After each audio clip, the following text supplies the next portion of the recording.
Title: The Whispering Walls. Chapter 1. The House on Hollow Hill. The house stood alone on Hollow Hill, a decrepit structure that seemed to breathe with a life of its own. Its windows were like hollow eyes, staring out into the dense forest that surrounded it. The air around the house was always colder, the wind carrying whispers that no one could quite understand. It was a place that people avoided, a place that was spoken of in hushed tones and fearful glances. Emily had always been drawn to the house. As a child, she would sit at the edge of the forest and stare at it, feeling a strange pull that she couldn't explain. Her parents had warned her to stay away, telling her stories of the people who had gone into the house and never come out. But Emily was different. She was curious, and the house called to her in a way that she couldn't ignore. Years passed, and Emily grew up. She moved away from the small town, but the memory of the house on Hollow Hill stayed with her. It was always there, lurking in the back of her mind, a dark shadow that she couldn't shake. And then, one day, she received a letter. The letter was from a lawyer, informing her that she had inherited the house on Hollow Hill. Her great-uncle, a man she had never met, had left it to her in his will. Emily was shocked. She had no idea that she had any connection to the house, but the pull was stronger than ever. She packed her bags and returned to the town of her childhood, determined to uncover the secrets of the house on Hollow Hill. Chapter 2. The First Night. The house was even more imposing up close. The wood was rotting, the paint peeling away to reveal the dark, damp wood beneath. The front door creaked open with a sound that sent shivers down Emily's spine. She stepped inside, her heart pounding in her chest. The interior of the house was dark and musty, the air thick with the smell of decay. The walls were covered in peeling wallpaper, and the floorboards groaned under her weight. Emily felt a chill run through her as she walked further into the house, the whispers growing louder with each step. She explored the house, room by room, each one more unsettling than the last. The furniture was old and covered in dust, the windows were cracked and let in only a faint, eerie light. But it was the walls that bothered her the most. They seemed to move, to shift ever so slightly, as if they were alive, and the whispers, they were coming from the walls. Emily tried to ignore the whispers, telling herself that it was just her imagination. But as the night wore on, they grew louder, more insistent. She could hear voices, faint and distant, but unmistakable. They were calling her name. Chapter 3. The Shadows. Emily spent her first night in the house on Hollow Hill in the living room, too afraid to sleep in any of the bedrooms. She sat on the old dusty couch, wrapped in a blanket, and listened to the whispers. They were all around her, coming from every direction, but she couldn't make out what they were saying. It was maddening. As the hours passed, the whispers grew louder, more urgent. Emily felt a growing sense of dread, a feeling that something was watching her, waiting for her. She tried to convince herself that it was just her mind playing tricks on her, but deep down, she knew that something was wrong. And then she saw them, shadows. They moved along the walls, shifting and twisting in ways that defied logic. They were formless at first, but as Emily watched, they began to take shape. Humanoid figures, their features blurred and indistinct, but unmistakably human. They moved towards her, their movements slow and deliberate, and Emily felt a cold sweat break out on her skin. She wanted to run, to scream, but she was frozen in place, unable to move. The shadows closed in around her, their whispers growing louder, more intense. She could feel their presence, cold and malevolent, and she knew that they meant her harm. And then, just as suddenly as they had appeared, the shadows were gone.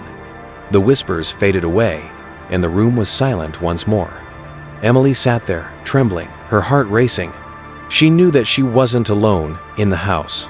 Something was there with her, something dark and evil. Chapter 4. The History. The next morning, Emily decided to do some research on the house. She went to the local library, where she found old newspapers and records that told the story of the house on Hollow Hill. The house had been built in the late 1800s by a wealthy businessman named Samuel Holloway.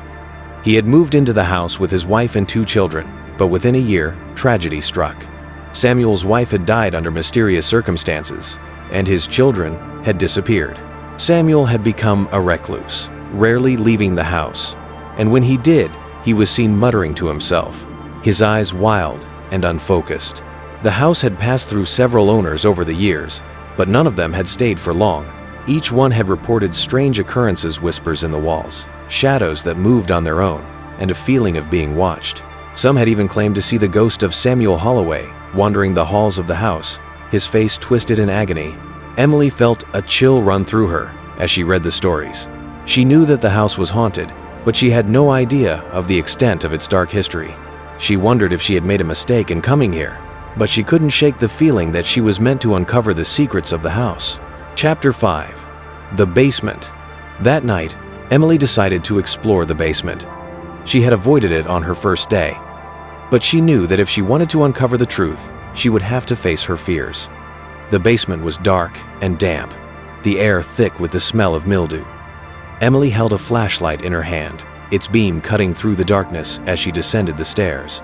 The whispers were louder here, more intense, and she could feel the presence of the shadows all around her. As she reached the bottom of the stairs, she saw something that made her blood run cold. In the center of the room was a large, ornate mirror, its surface cracked and tarnished with age. But it wasn't the mirror itself that frightened her, it was what she saw in it. The reflection in the mirror wasn't her own. It was a man, his face twisted in agony, his eyes wide with fear. He was reaching out to her, his mouth moving as if he was trying to say something, but no sound came out. Emily felt a wave of terror wash over her as she realized that she was looking at the ghost of Samuel Holloway. And then, the whispers stopped. The room was silent, the air heavy with anticipation. Emily felt a cold hand grip her shoulder, and she turned around to see Samuel Holloway standing behind her, his face inches from hers. His eyes were black, empty voids, and his mouth was twisted into a grotesque smile. "You shouldn't have come here," he whispered, his voice cold and hollow. Emily tried to scream, but no sound came out. She felt a cold, numbing sensation spread through her body as Samuel's grip tightened. She could feel herself being pulled into the mirror, into the darkness that lay beyond. And then, everything went black. Chapter 6. The Truth. When Emily woke up, she was lying on the floor of the basement.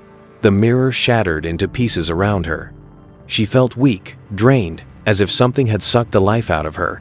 She stumbled to her feet, her mind racing as she tried to make sense of what had happened. She knew that she had to leave the house, that she couldn't stay there any longer. But as she turned to leave, she saw something that made her stop in her tracks. On the wall, written in what looked like blood, were the words, "You are one of us now."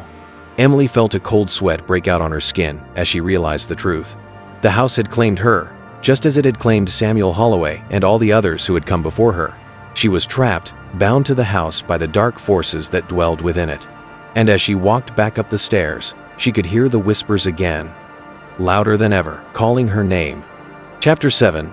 The End. Emily tried to leave the house, but no matter how far she walked, she always found herself back at the front door.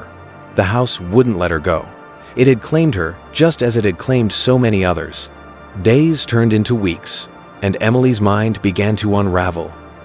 The whispers were constant now, a never-ending chorus of voices that drove her to the brink of madness. She could feel the shadows watching her, waiting for her to give in, to join them. And then, one night, she did. Emily stood in front of the mirror, her reflection twisted and distorted. She could see the shadows moving behind her, their forms shifting and changing. She felt a cold hand on her shoulder, and she knew that it was Samuel Holloway, welcoming her into the darkness. With a final, desperate scream, Emily stepped into the mirror, her body dissolving into the shadows.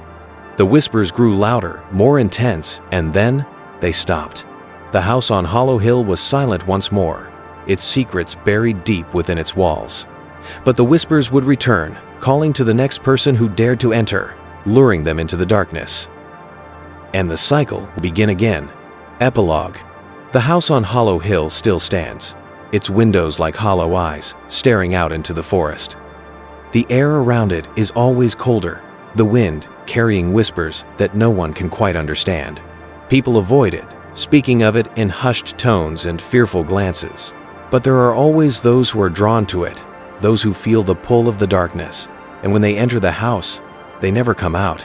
For the house on Hollow Hill is alive, and it hungers for souls. And the whispers, they are always waiting.